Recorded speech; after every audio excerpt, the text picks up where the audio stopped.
what needs to happen with Carolina to move the football with any kind of success, in your opinion, against number one Georgia? The more I think about it, and the more I haven't spent a ton of time watching them besides the games, but they've got players on the perimeter. They've got guys that can play, like truly make plays and make things happen. Obviously, we've got a quarterback that can deliver the football. The pass protection was much better.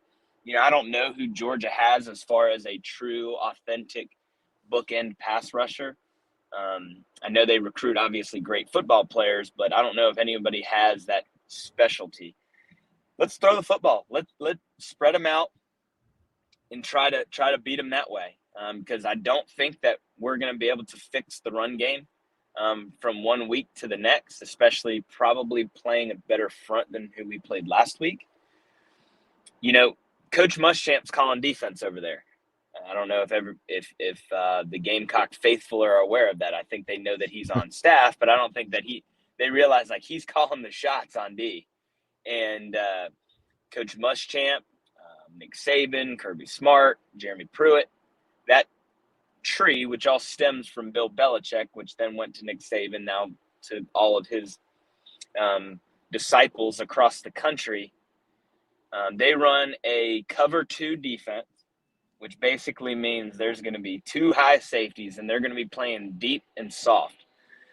They're also going to wall out verticals. So what that means is if you have 4 receivers out there and all of them run the vertical route, those linebackers and players underneath are going to turn and run with them to try to give the quarterback less of a window to throw in.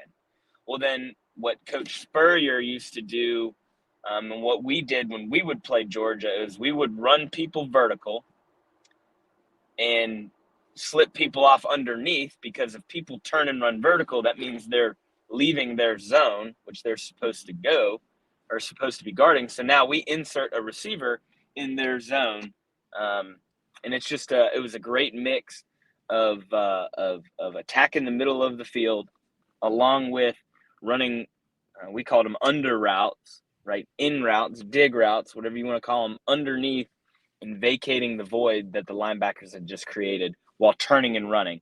They play 4, and they're an odd front, but they're really, they play it like 4 down with that backside. We call them a jack, right? You have your Jack, Will, Mike, Sam. That stand-up defensive end outside linebacker.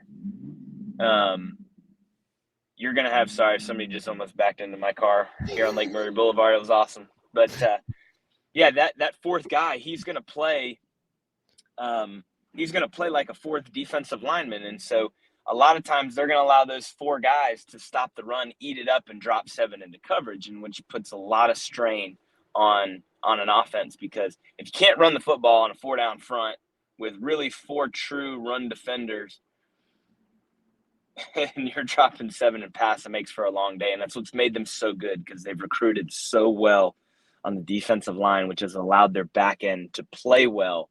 And it's allowed them to recruit well, because it gives, from a defensive standpoint and a defensive player, it gives you every opportunity to succeed. So if you're a defensive lineman, you're getting recruited by Saban or Muschamp or whoever, they're going to put you in positions to not only rush the passer, but to show your capabilities in the run game, because they put so much on you.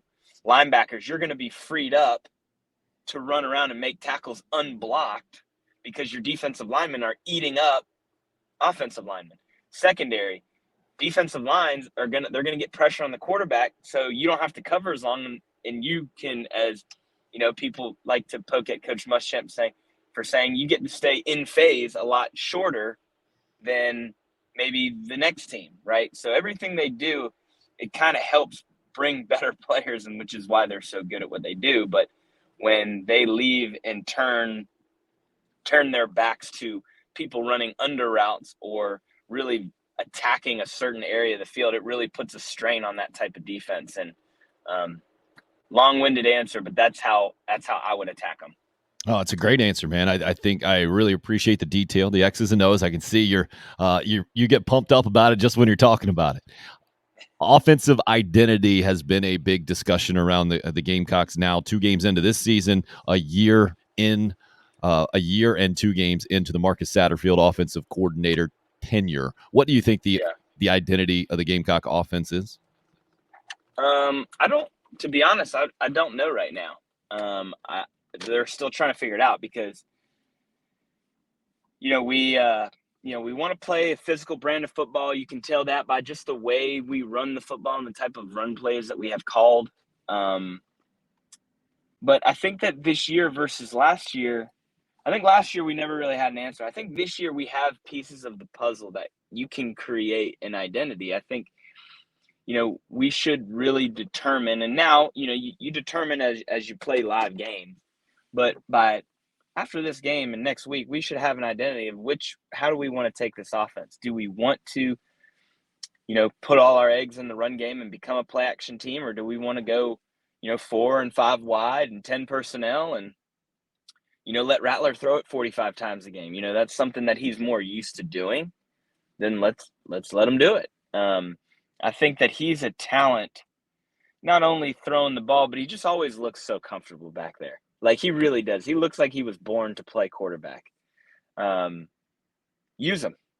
You use the crap out of him. Let him show off why he is as highly regarded as he is. And we have players out on the perimeter. We got a couple great tight ends that we can use. I still think that we scored scored 30 points at Arkansas last week. There are going to be very few teams that do that this year. Mark that down. We did that. We did that by throwing the football. And I would, me personally, I would expect us to do the same again this week. And that is how I would form the identity of this offense. Something that Seth Strickland popped in my Twitter, and I think you saw as well, was a play from that 2015 Tennessee game where you guys had Tennessee on the ropes, and Sean Elliott was interim coach. G.A. Mangus had taken over the offense that year. It was kind of a reply to something that Steve Sarkisian did with Texas against Alabama, moving the formation and the whole thing. Do you feel like Carolina can do something creative like that this week to at least confuse Georgia or to have a little bit more success moving the football? What are your memories of that 2015 week against Tennessee specifically? Well, yeah, I think it was a different goal line formation. It was a different red zone package that we could do to help score. I don't remember who we played the week before, but I know we had some red zone woes. We couldn't get the ball in the end zone, so we had to get creative once we got inside the 20, 15-yard line. I'm not sure where GA drew that up or where he saw it, but obviously it's a great play. It puts a lot of strain on the defense. You get somebody clearing out, show and run action. While the defense is seeing all that, you spit somebody out to the flat and you throw a wide open touchdown. In my opinion, in what I do with our offense at Cardinal Newman, is that I always try to throw in some type of wrinkle every week, just to have something in your back pocket to steal a quick 7 points, right? Or maybe 14 if you're lucky. Obviously, I'm not going against Georgia, so I'm not trying to compare me to being an SEC offense coordinator because I am surely not that. But doing something to rock the boat and get them uncomfortable and off balance to get out there and basically say, they as the defense, I don't know what in the hell this offense is about to do. Let's get into our base call and just line up and see what happens.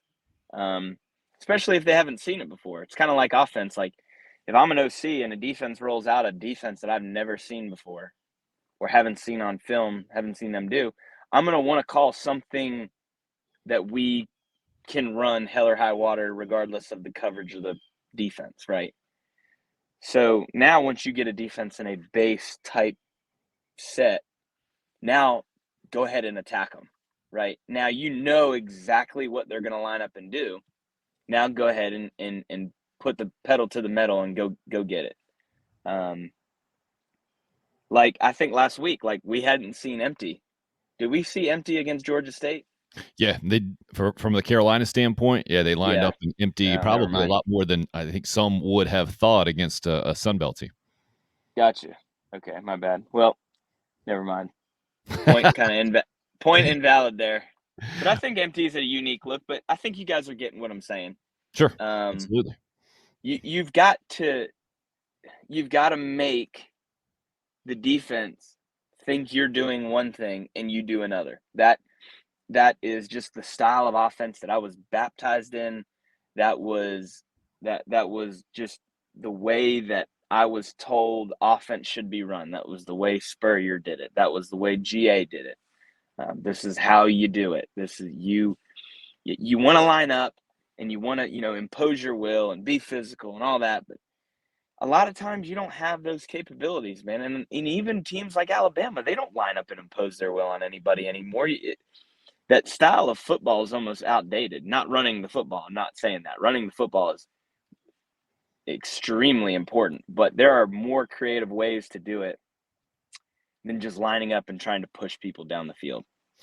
That's fascinating for me to hear what you said about being baptized into football that way with the Steve Spurrier, G.A. Mangus philosophy. How did Coach Spurrier, G.A. Mangus, how did they do that specifically? It sounds like you were showing them one thing and then doing another. Is Yeah, that you dress it up with different formations and motions, right? Like you go into a game, and I had a great conversation, and I don't know how many high school football fans are sitting here on this call, but if any of you guys know that Dutch Fork in the Columbia area is a national powerhouse. I mean, they are unbelievable. And I had the opportunity to spend some time with their coach this summer just after a quarterback lesson. And he was saying that what he does is he formations the crap out of people, right? He will line up and he'll carry 14, 15 formations into a game, running the same 5 plays, right?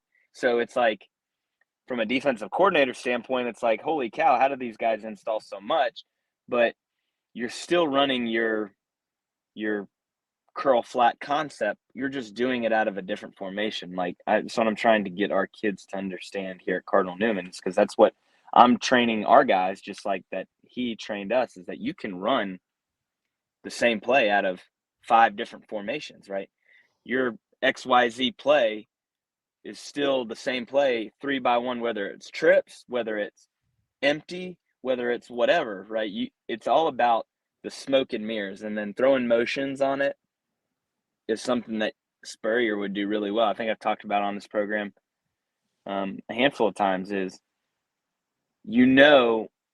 after watching film that a defense is going to play a high percentage of a certain coverage to certain formations. That's just how they do it.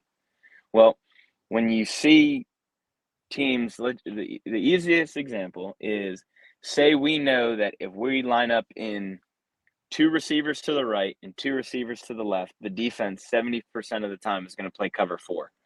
But say you're playing them in that game and they're running a lot of cover 3. Well, he used to line up in 3 receivers to the right, 1 to the left, take one of those receivers, motion him over, knowing that they might not be able to just line up and have their call, but when they see motion, they're going to have a motion check and say, like, okay, well, now we got to get to our base 2-by-2 call, which is cover 4.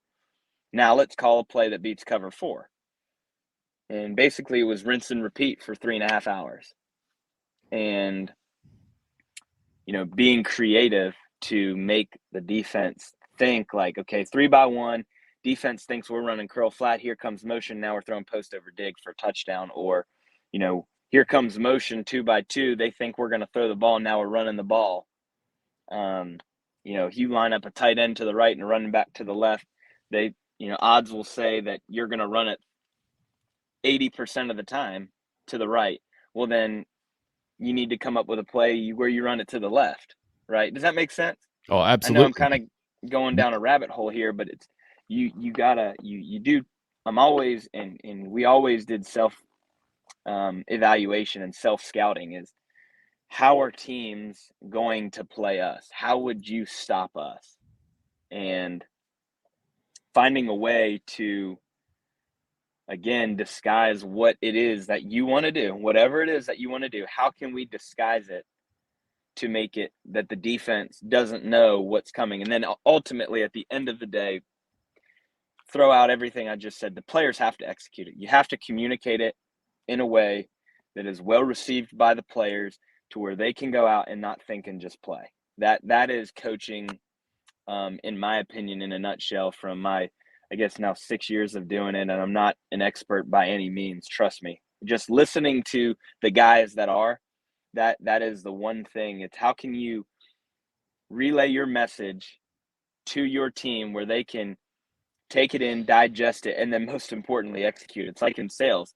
I might be in my opinion, I might be the greatest salesman of all time, but if people aren't buying what I'm selling, I'm not a good salesman, right? I may know my product in and out, up and down, but if the other party's not buying, that's on me, right?